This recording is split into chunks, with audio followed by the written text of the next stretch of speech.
Mateo 6, del 9 al 15, dice la palabra de Dios así: Vosotros pues oraréis así: Padre nuestro que estás en los cielos, santificado sea tu nombre. Venga tu reino, hágase tu voluntad, como en el cielo, así también en la tierra. El pan nuestro de cada día, dánoslo hoy. Y perdónanos nuestras deudas, como también nosotros perdonamos a nuestros deudores. Y no nos metas en tentación, mas líbranos del mal. Porque tuyo es el reino, y el poder, y la gloria, por todos los siglos. Amén. Porque si perdonáis a los hombres sus ofensas, os perdonará también a vosotros vuestro Padre Celestial. Mas si no perdonáis a los hombres sus ofensas, tampoco vuestro Padre os perdonará vuestras ofensas. Recuerden que el mensaje que estamos viendo en este pasaje es cómo orar. Cómo orar. El domingo pasado entonces nos terminamos el versículo 10. Hemos visto hasta ahorita del versículo 9 al 10 algunos aspectos de lo que deben de incluir nuestras oraciones, y uno de ellos, recordando lo que vimos el domingo pasado, es que debemos de acercarnos a Dios en oración con intimidad, con confianza, puesto que Él es nuestro Padre. También miramos que al mismo tiempo que nos acercamos con esa confianza, debemos de acercarnos con reverencia, con respeto, porque Él sigue siendo santo. Santificado sea tu nombre, dice. Que estás en los cielos, nos recuerda su trascendencia, que Él está por encima de todo, y santificado sea tu nombre es un deseo de que su nombre sea honrado. También miramos que en el versículo 10 que nos debemos de acercar con celo por su honra. Al decir que venga su reino, estamos orando para que el propósito salvador de Dios en Cristo se lleve a cabo de la manera que Él lo ha establecido. Y cuando oramos hágase tu voluntad, oramos también con sometimiento. Entonces hemos visto hasta ahorita estas características. ¿Cómo acercarnos a Dios en oración, hermanos? Con confianza, pero al mismo tiempo con respeto, con reverencia, puesto que Dios sigue siendo majestuoso y santo. Teniendo un celo por su honra, por su gloria, para que su reino venga pronto. Y al mismo tiempo con una actitud en nuestro corazón de obediencia, orando para que podamos ser obedientes a Él y para que nuestros hermanos también puedan ser obedientes a Él. Si se fija entonces en estas peticiones de los versículos 9 al 10, que nos enseña el Señor Jesucristo, la oración principalmente se centra en la persona de Dios, no en nosotros.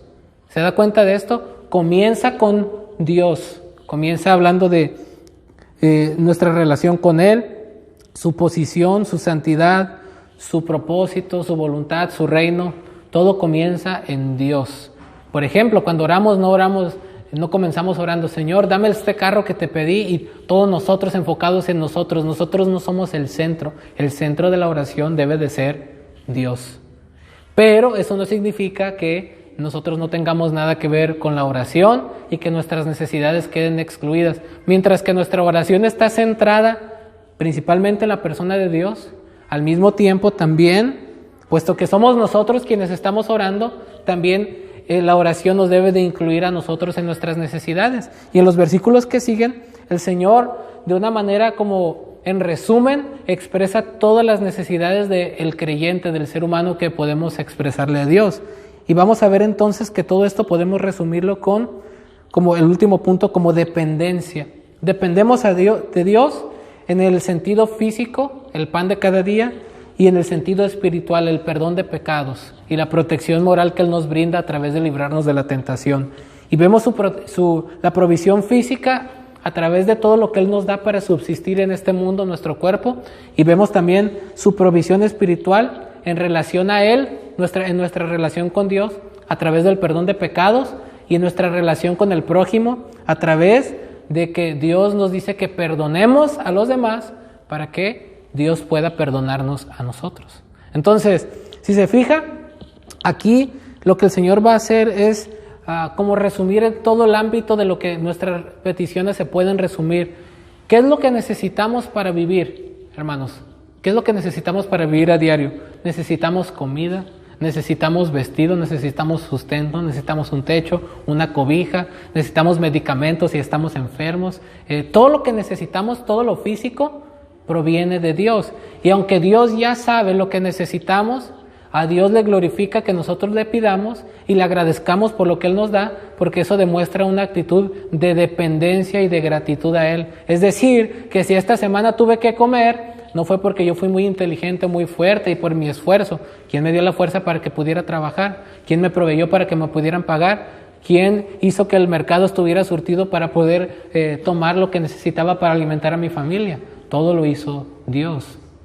Entonces el pedir y el reconocer esa realidad nos demuestra que estamos dependiendo de Dios y no de nosotros mismos, y eso lo glorifica. Entonces, una de las necesidades es la física, y vemos aquí en esta frase en el versículo 12, el versículo 11. El pan nuestro de cada día, dánoslo hoy. Otra traducción podría ser el sustento que necesitamos a diario para vivir, dánoslo como un regalo hoy. Es una traducción libre esta. Otra paráfrasis de esto podría ser el pan necesario para existir cada día, dánoslo hoy. En otras palabras, el Señor aquí nos está señalando con la palabra pan, no abarca solamente al pan literal, puesto que entonces los panaderos serían ricos. No estamos hablando de eso. Y a algunos de hecho les hace daño el pan, ¿verdad? No pueden comer tanta harina. No se refiere literalmente al pan. Se refiere al alimento y más allá del alimento, a todo aquello que necesitamos para subsistir en esta vida, en esta tierra. En todo lo que necesitamos. Desde el alimento, los medicamentos, el vestido, la comida, la familia, la alegría. Todas las cosas que nosotros necesitamos a diario para hacer la obra de Dios provienen de Él. Y nosotros estamos conscientes de que Él es nuestro proveedor y por eso clamamos a Él y le agradecemos lo que Él nos da. Fíjese bien, el Señor animó y exhortó a sus discípulos a no afanarse por obtener estas cosas. De hecho, si nos vamos un poquito más adelantito aquí en este capítulo 6, en el versículo 33 y 34, fíjese lo que dice el Señor. Mas buscad primeramente el reino de Dios y su justicia, y todas estas cosas os serán añadidas. Así que no os afanéis por el día de mañana, porque el día de mañana traerá su afán. Basta cada día su propio mal. A pesar de que el Señor enseña que no debemos de afanarnos por estas cosas que necesitamos a diario, al mismo tiempo señaló su importancia que sí debemos de ponerlas en las manos de Dios y clamar a Él por lo que necesitamos, puesto que dependemos de Él. Mientras que nuestro corazón no está en esas cosas, al mismo tiempo sabemos que las necesitamos para vivir en esta tierra. ¿No es así? Por lo tanto, clamamos a nuestro Señor, que Él es el único que puede proveernos todo lo que necesitamos para subsistir. Y el no reconocer esto, hermanos, créame, el no reconocer esta verdad en esta petición que nosotros hacemos a Dios, puede ser tan mortal para el alma, porque nos lleva al orgullo, a la arrogancia espiritual de pensar erróneamente que dependemos de nuestra propia inteligencia, de nuestras propias capacidades o de otras personas, pero menos de Dios. De creer que yo dependo de mi trabajo o del Estado o de cualquier otra cosa o de mis fuerzas o de mi inteligencia, y que no todo lo que tenemos proviene de la mano de Dios. Y el no reconocer esto, hermanos, nos pone en un peligro tan aberrante, puesto que, imagínense, hermanos, Dios nos da a manos llenas de sus bendiciones para que las disfrutemos y disfrutando sus bendiciones podamos acercarnos a Él y reconocer que Él es el dador de esas bendiciones y que esas bendiciones nos lleven a adorar al dador de las bendiciones y no quedarnos solamente deseando las bendiciones. Pero en nuestra arrogancia, puesto que en nuestro estado caído tendemos a hacer esto, es quitarle la gloria a Dios y olvidarnos de Dios cuando Él nos bendice. Y esto es así, hermanos, porque nuestro corazón del ser humano, desde que nuestros primeros padres pecaron, Adán y Eva, nacemos con una naturaleza inclinada al mal. Y esto es algo que estuvo propenso al pueblo de Israel. Si nosotros vemos, por ejemplo, a Deuteronomio capítulo 6, versículos del 10 al 12, si ustedes recuerdan que Deuteronomio fue el discurso de Moisés a la generación que iba a entrar a la tierra prometida. La primera generación ya había muerto en el desierto porque Dios les había prometido que no iban a entrar. ¿Recuerdan? Entonces esta nueva generación que iba a entrar a heredar la tierra prometida tenían que recordar estas verdades con todo su corazón. Fíjese una de las cosas importantes que recalcó Moisés a este pueblo. Versículo 10 al 12.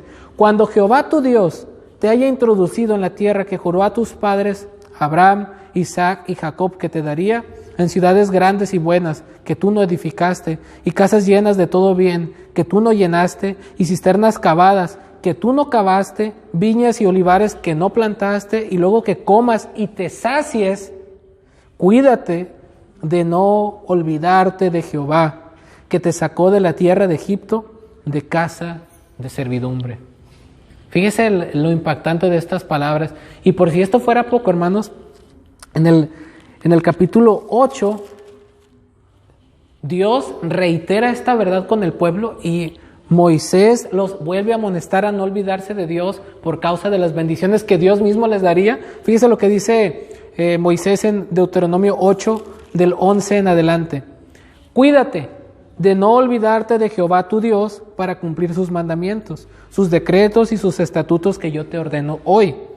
No suceda que comas y te sacies y edifiques buenas casas en que habites, y tus vacas y tus ovejas se aumenten, y la plata y el oro se te multipliquen, y todo lo que tuvieres se aumente, y se enorgullezca tu corazón y te olvides de Jehová tu Dios, que te sacó de la tierra de Egipto, de casa de servidumbre, que te hizo caminar por un desierto grande y espantoso, lleno de serpientes ardientes y de escorpiones, y de sed, donde no había agua, y él te sacó agua de la roca del pedernal, que te sustentó con maná en el desierto, comida que tus padres no habían conocido, afligiéndote y probándote para la postre hacerte bien. Y digas en tu corazón, mi poder y la fuerza de mi mano me han traído esta riqueza. Sino acuérdate de Jehová tu Dios, porque Él te da el poder para hacer las riquezas, a fin de confirmar su pacto que juró a tus padres, como en este día.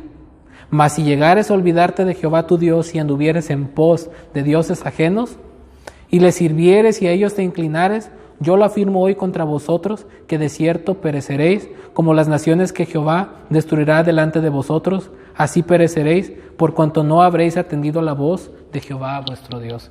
Qué claros son estos pasajes, ¿verdad? Cuídate de no olvidarte de Jehová tu Dios. Acuérdate de Jehová tu Dios, porque Él te da el poder para hacer las riquezas. Jóvenes, los que lograron terminar sus estudios, gracias a quién tuvieron la capacidad de poder pasar esos exámenes, de poderse desvelar y de poder tener esa capacidad para hacer lo que hicieron. ¿Quién les dio la fuerza? Dios, el Señor. Hermanos, si algunos de ustedes han podido prosperar en algún negocio, que no es pecado que tengan cosas materiales, aclaro, pero si ustedes han podido lograr algo con el fruto del esfuerzo de sus manos, porque Dios bendice el trabajo arduo, y Dios les dio la capacidad de lograr algo, ¿quién les dio el poder y la capacidad para acumular esa riqueza? Dios. De manera que no hay nada que nosotros podamos atribuirnos a nuestras propias fuerzas. Recuerdan también, de hecho ya hemos predicado acerca de lo que le pasó a Nabucodonosor en este sueño que tuvo. ¿Recuerdan cuando él dijo, no es esta la gran Babilonia que yo edifiqué para la gloria de mi majestad y con mi poder y con mi propia fuerza? ¿Recuerdan lo que le pasó a Nabucodonosor? Que duró cierto tiempo como lamentablemente una persona fuera de sus facultades mentales normales, y que duró conviviendo como bestia por 7 años aproximadamente, hasta que reconoció que Dios estaba por encima de él y se humilló ante Dios, reconociendo que Dios estaba por encima de él. ¿Recuerdan este evento en Daniel capítulo 4? Fíjense el peligro de no reconocer esto en nuestras oraciones. Cuando oramos, hermanos, no solamente oramos para que Dios nos dé, sino que eso está protegiendo nuestro corazón de no autoengañarnos, de creer que nosotros somos los que logramos todo lo que tenemos. Y fíjese lo que dice el texto: el pan nuestro de cada día dánoslo hoy. Esta palabra nuestro, este pronombre, no solamente oramos, Dios, provéeme a mí lo que yo necesito. Cuando dice nuestro, esto implica que nosotros estamos orando por otros creyentes. Dios, suple lo que mis hermanos necesitan para vivir a diario, para hacer tu voluntad. Esto implica la intercesión también por otros. Oramos para que Dios supla las necesidades, y esto abarca todas las necesidades. Cuando oramos por alguien pidiendo que Dios le ayude en su salud, es parte de esta oración. Cuando oramos por alguien para que Dios le provea sustento económico, es parte de esta oración. Cuando oramos para que Dios le provea lo que necesita, en este caso, o cuando oramos por nuestros pastores para que Dios los sustente para predicar su palabra, estamos haciendo parte de esta oración. Cuando intercedemos por las necesidades de alguien más, de nuestros hermanos en Cristo, o por las nuestras, todo es parte de esta oración. El pan de cada día, dánoslo hoy.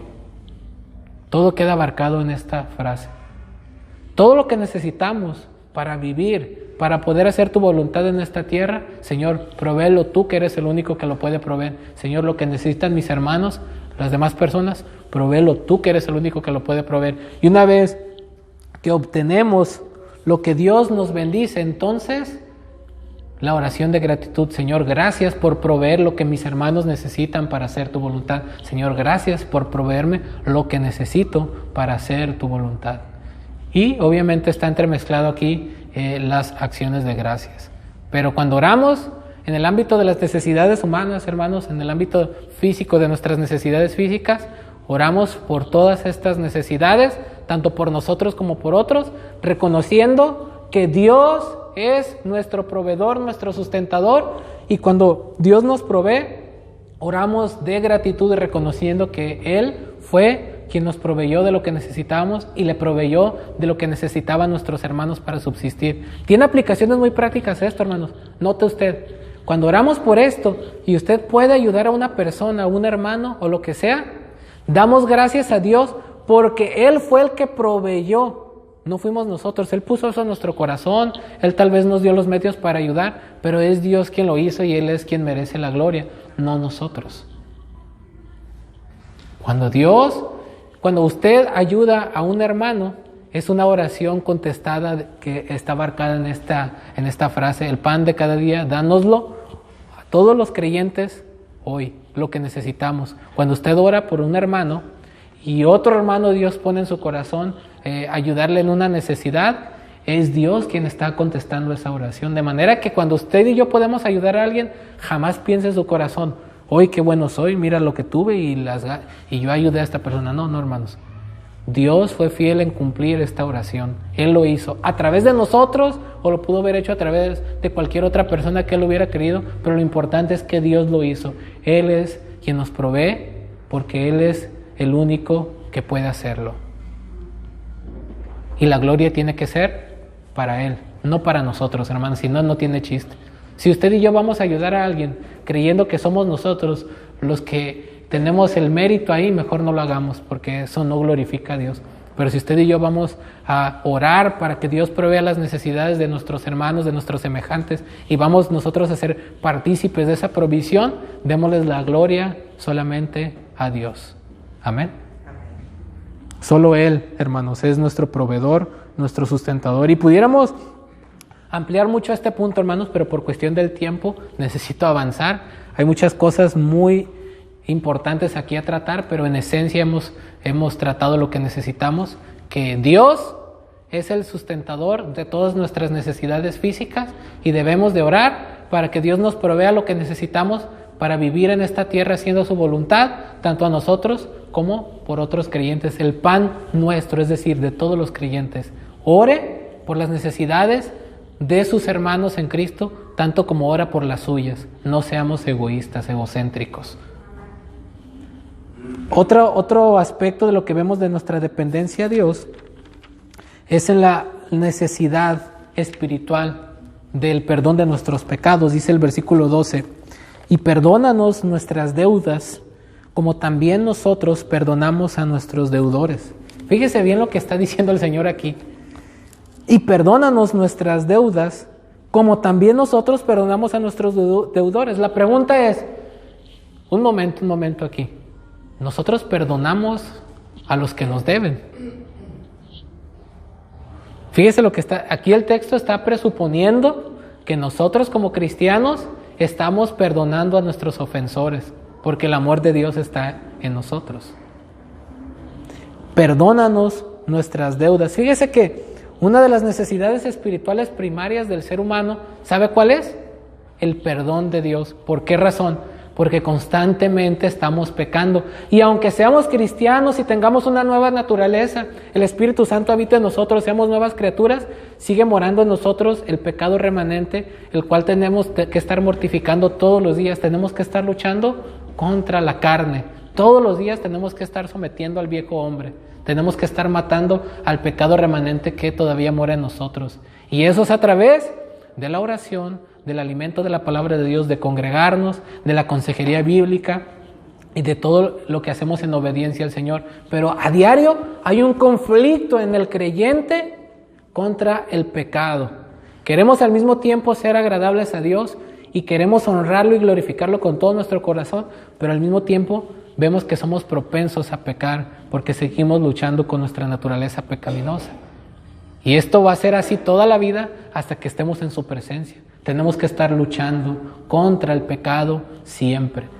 Nuestra lucha contra el pecado no termina cuando nos hacemos cristianos, apenas comienza. Entonces, la necesidad de perdón es una necesidad que siempre vamos a tener, porque siempre y a diario pecamos, hermanos. Pero lo importante es que el Espíritu Santo nos regala el arrepentimiento que necesitamos.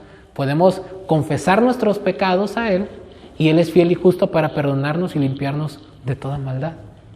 A través de la confesión, del reconocimiento de nuestros pecados y de derramar nuestro corazón a Él y darle la espalda al pecado todos los días, Dios nos perdona.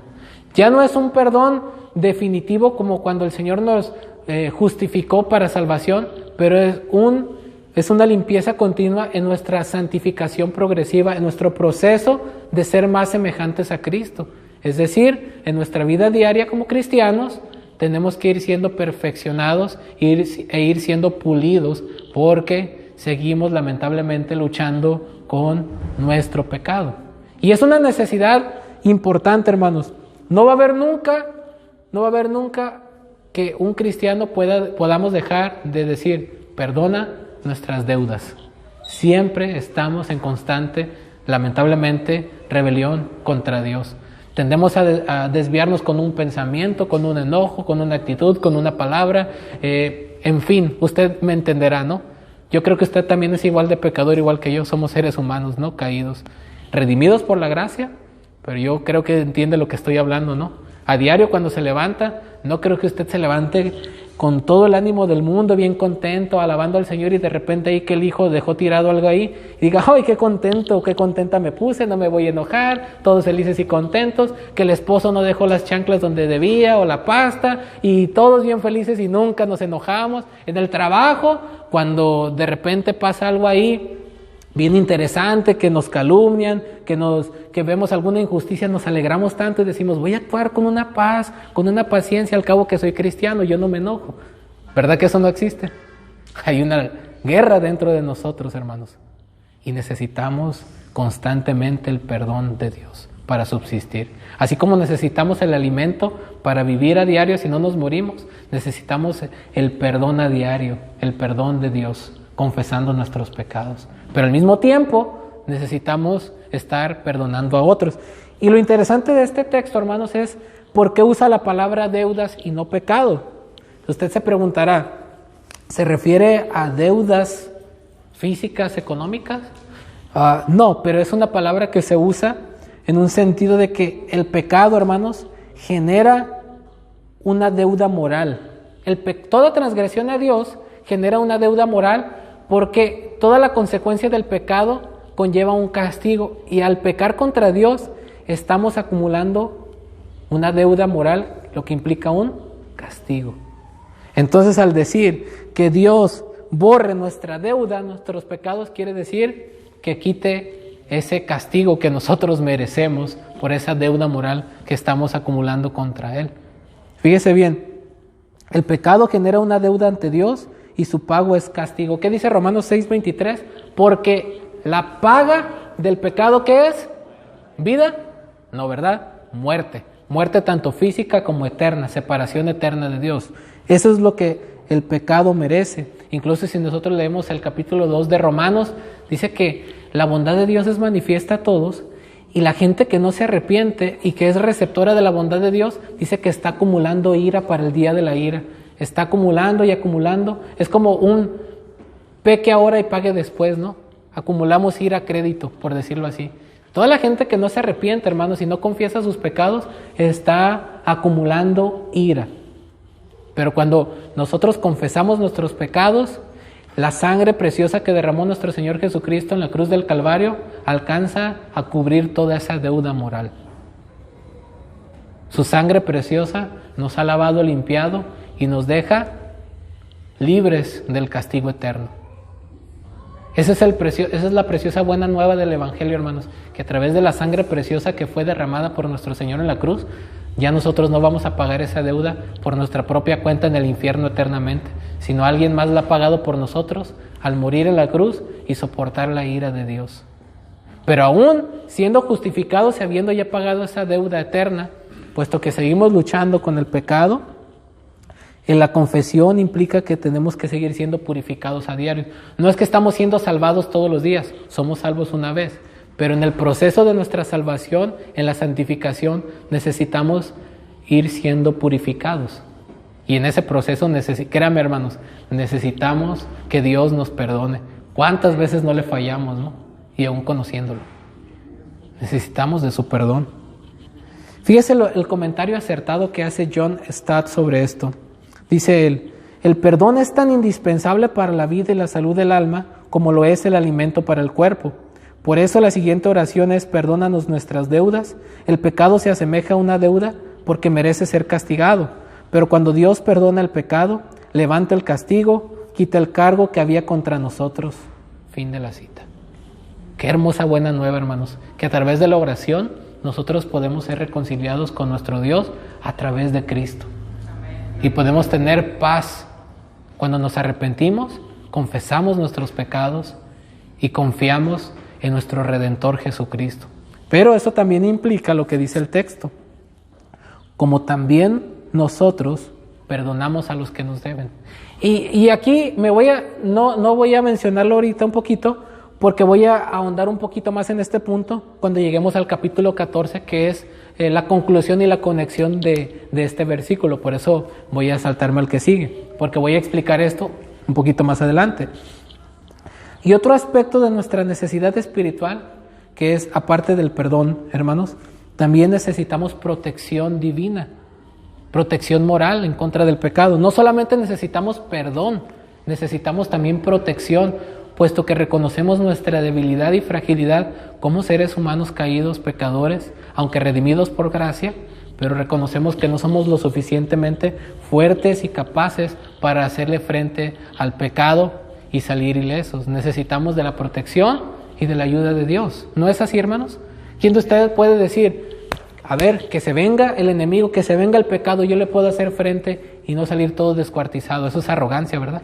Por eso Pablo dijo, el que piensa estar firme, mire que no caiga. Antes bien, con humildad reconocemos que si no fuera por la misericordia de Dios, estaríamos hechos trizas por el enemigo y por el pecado. Pero Dios es quien nos provee también de protección continua para hacerle frente al pecado y salir triunfantes.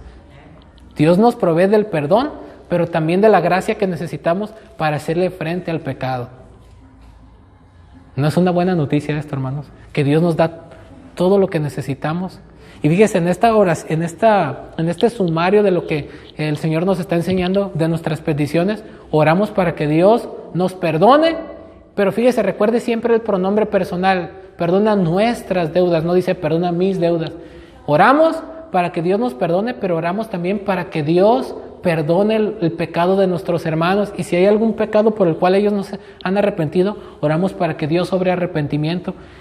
La necesidad más primordial por la cual debemos estar orando por nuestros semejantes, hermanos, no es porque, Señor, provéele de una casa, de un carro, de salud. Sí, no digo que esas cosas no se deban de pedir, pero la necesidad más importante, Señor, que sus pecados sean perdonados. Concédele arrepentimiento a esta persona para que pueda tener vida en tu Hijo. Y si es un hermano en Cristo, Señor, perdona sus pecados y protégelo del pecado. Oramos usted y yo, hermanos, para que Dios perdone los pecados de nuestros hermanos, que sus corazones se mantengan en humildad ante Dios, confesando sus pecados, y para que Dios los proteja del enemigo y de los embates del pecado? Estamos orando frecuentemente con tanto fervor: Señor, cuida a mi hermano, a mi hermana, no pongo nombres aquí en general, para que no peque contra ti, para que el pecado no haga estragos en su vida, para que su corazón se mantenga humilde a ti, arrepintiéndose y gozando de la comunión contigo. O oramos más por sus necesidades físicas. ¿Qué nos indica eso? ¿Cómo están nuestras prioridades, no? Hermanos, no es malo que oremos por las necesidades físicas, pero si usted está orando más por mí, para que Dios me bendiga económicamente o con salud, no me está ayudando mucho, hermanos. Ore por mí más que nada, para que Dios me mantenga humilde, para que me conceda el arrepentimiento que necesito, la santidad que necesito, la comunión que necesito con Él, y que no me aparte de Él y que no ceda al pecado. Eso es más valioso. Puedo sobrevivir sin un carro, puedo sobrevivir sin una casa propia, puedo sobrevivir con una camisa. No digo que tengo una sola camisa, pero estoy poniendo un ejemplo. Podemos sobrevivir sin cosas materiales, pero yo no puedo sobrevivir en rebelión contra Dios, separado de mi Dios. ¿Entiende usted lo que implica esto, hermanos? No nomás yo dependo de mí. Si yo me alejo de Dios, está de por medio de mi esposa, mi hija y ustedes. Como pastores debemos de estar orando por nuestros pastores para que podamos estar en santidad, alimentándonos de la palabra de Dios, en oración, en santidad, en amor, para poderles proveer del alimento espiritual que nuestras almas necesitan. ¿Está usted consciente que esto es lo más importante? No solamente en la vida de los pastores, sino en la vida de cada creyente. Oremos de verdad, hermanos, por las necesidades más importantes de nuestro prójimo, que es el perdón de sus pecados y la protección del pecado en sus vidas. No nos metas en tentación, mas líbranos del mal. Esto indica un deseo de no pecar y al mismo tiempo un reconocimiento de nuestra condición y un reconocimiento de que solamente Dios en su poder es el que nos puede dar la gracia para ser librados de ello. Esta parte que dice: porque tuyo es el reino y el poder y la gloria por todos los siglos, amén, es le llaman doxología, es una alabanza a Dios que concuerda con lo que dice Primera de Crónicas 29 del 11 al 13, pero que en los manuscritos más antiguos no aparece. De hecho, en los manuscritos más antiguos solamente concluiría: y no nos metas en tentación, mas líbranos del mal. Y luego continúa con el versículo 14: porque si perdonáis a los hombres sus ofensas, os perdonará también a vosotros vuestro Padre Celestial. Sin embargo, aunque no están los manuscritos más antiguos, no es algo que contradiga el resto de las enseñanzas de las Escrituras. De hecho, es una hermosa alabanza que podemos encontrar que se asemeja a lo que dice Primera de Crónicas 29 del 11 al 13. Y por último, el Señor concluye en que algo que nos estorba para recibir esto que necesitamos de Dios con más necesidad es la falta de perdón. Versículo 14: porque si perdonáis a los hombres sus ofensas, os perdonará también a vosotros vuestro Padre Celestial. Mas si no perdonáis a los hombres sus ofensas, tampoco vuestro Padre os perdonará vuestras ofensas. ¿Qué es lo que contribuye a que nuestras oraciones sean estorbadas, hermanos?